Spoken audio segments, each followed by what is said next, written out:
біздің тарихымыз осы кезге дейін көп бұрмалауға ұшырап, соның кесірінен әлі күнге дейін бір тоқтамға келе алмай жүрміз. Қараңғылық пен жарықтың арасы, өтірік пен ақиқаттың аралығы соншалық алыс дей тұрғанмен, біз жиі қателесеміз. Себебі біздің тарихқа диагноз дұрыс қойылмаған. Тарихымызға қатысты мұнан өзге пікір айту мүмкін емес. Жұртымыз алға деп уралап жүргенде өз жеңілісінің сырын түсінуден қалды. Жерге түскен бидай дәні өзі өлуі тиіс. Егер ол дән өлмесе, одан бидай өсіп шықпайды. Бұл ақиқат. Әдетте біздің тарих оқулықтарымыз және кітаптарымызда хандық дәуір кезеңін өзіндік бір томаға тұйықталған бейне ретінде суреттейді. Егер оқулықтарды ашып қарасаңыз, мысалы, қолыңызға ақ парақ алып, ортаға бір шеңбер сызыңыз, үлкен қылып.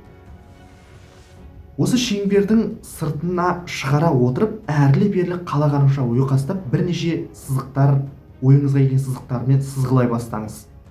Содан соң шеңбердің сыртына шығып кеткен сызықтарды өшіріңіз де, шеңбердің тек ішінде қалған сызықтарға назар салыңыз.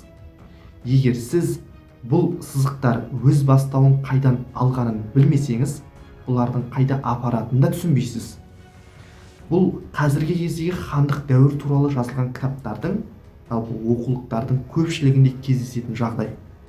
Мысалы, біздің жұртымызға көрші мемлекеттердің саяси, экономикалық, мәдени һәм діни тұрғыдан тигізген әсері орасан. Ұлт болып қалыптасуымызға Бұхар, Хиуа, Қоқан мен Жоңғария, Сібір мен Қазан, Астрахан мен Қырымның, Ресей мен Қытайдың тигізген ықпалы сан түрлі. Көршілерімізде бір ғана билеушінің ауысуы біздің хандығымызға да әсерін тигізеді. Яғни біз сол дәуірді өз алдына даралап, жұлып алып жеке қоя алмаймыз. Бір ғана мысал, Астрахан хандығының құлауы туралы айтайықшы. Бізде оқытылатын кітаптың бәрінде дерлік бірлі жарлы арнайы ғылыми зерттеулерден басқа. Бұлай жазылған: Мәскеу мемлекеті келді де Астраханды және ноғайларды жаулап алды, қазақтар мен орыстар енді тікелей көрші болды деумен шектеледі.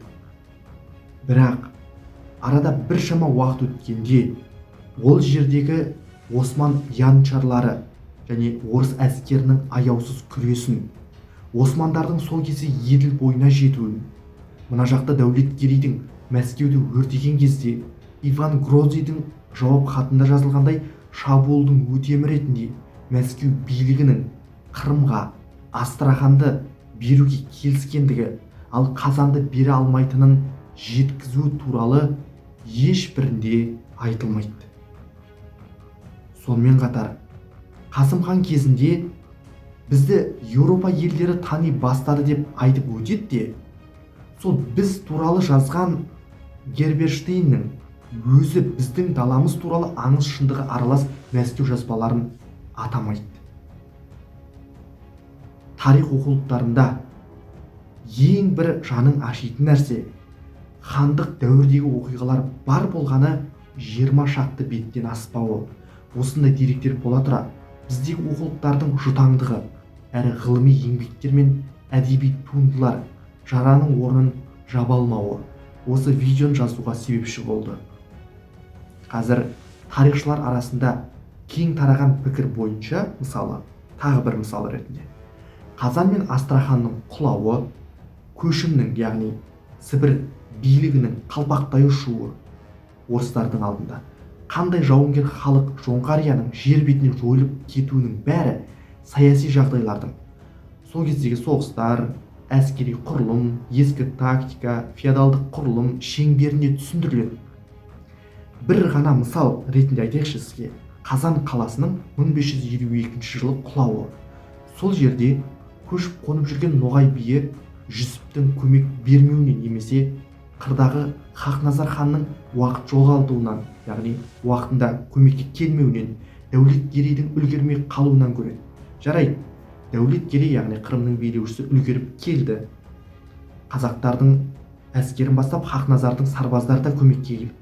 Иван Грозныйдың армиясы, яғни орыстар кері шегініп, Қазан құтқарылды делік. Бір емес, бірнеше мәрте осындай көмек бердік деп есептейік. Бірақ жағдай өзгере ме? Бар мәселе әскери көмекте жатқан жоқ.